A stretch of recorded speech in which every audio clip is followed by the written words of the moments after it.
Well, there's some lead melting in the pot. If I can see this. This is a little piece of candle.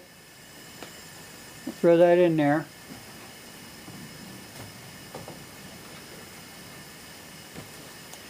I'm going to take one of these things, you know, it's a lighter. I can get it to work.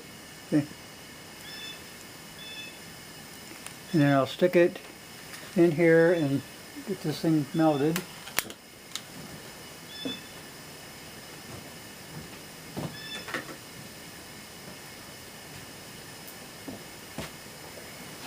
I'll move this camera just a hair. Yeah, it's burning nice. And get on our gloves. I didn't know this tripod went that high. Had it all this time, never used it. It's a cheap camera anyway. It's a $100 camera and I've had it for 10 years. I'm just way too cheap to buy another one just for YouTube. It's working.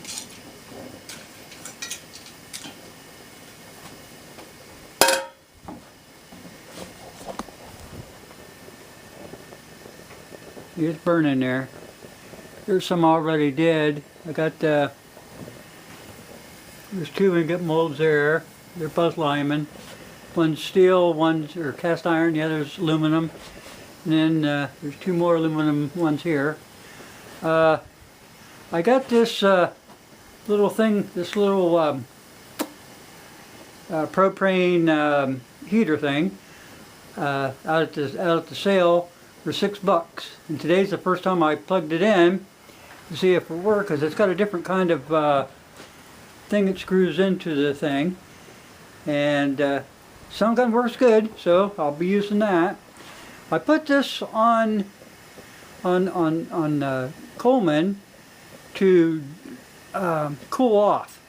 If you notice, I got a an old grate there. I have another grate right here in case I need it. So I can do quite a few at a time. It's getting down there. Hang on, I'm going to stir this a little bit. You see, the tin is lighter than the lead and it floats to the top. Now what's in here is those clips. This is an aluminum spoon. I picked that up at a sale. Get some of these clips out of there. Make some noise so that you know that I'm still here, working away, hard at it.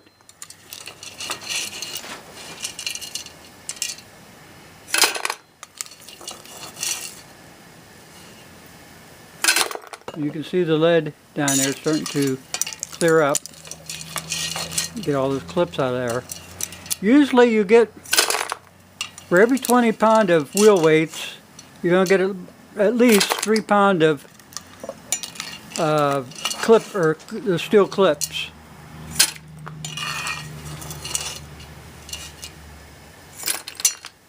Getting there.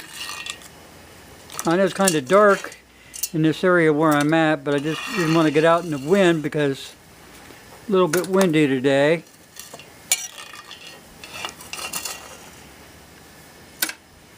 Let's see, pretty much got it all. Okay, then we'll take our handy dandy dipper. I've had that heating up. Then we'll take this thing, get some lead, and start pouring. I'm not doing a good job with the camera. I gotta get a better grip on the camera because I got these big heavy gloves on. Okay.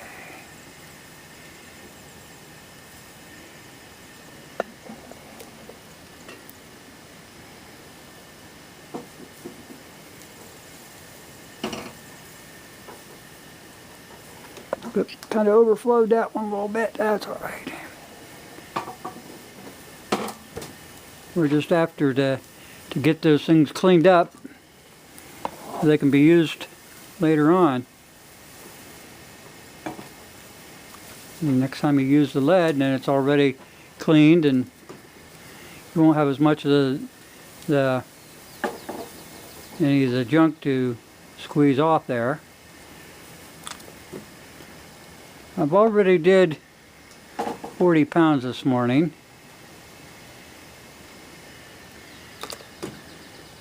And this will just about get everything all finished up. And get these things out of the way. Right there. Like I said, overflowed that.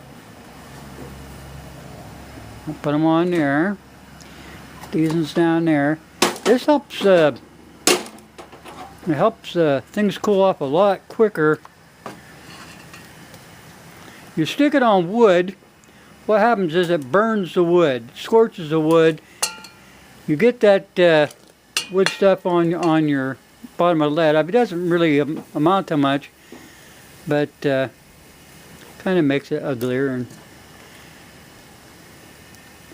I'm a lazy person, and I found those old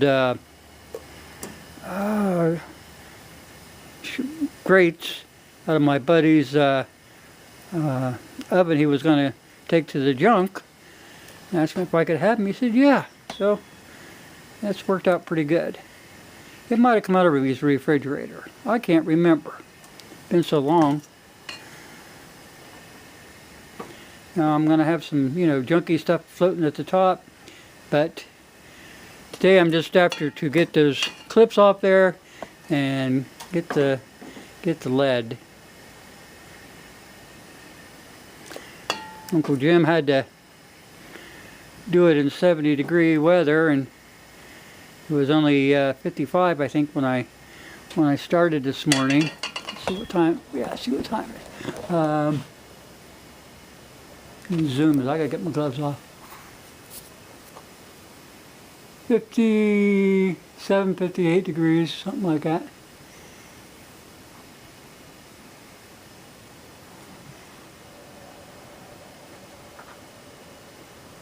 But I mean, outside it's nice outside.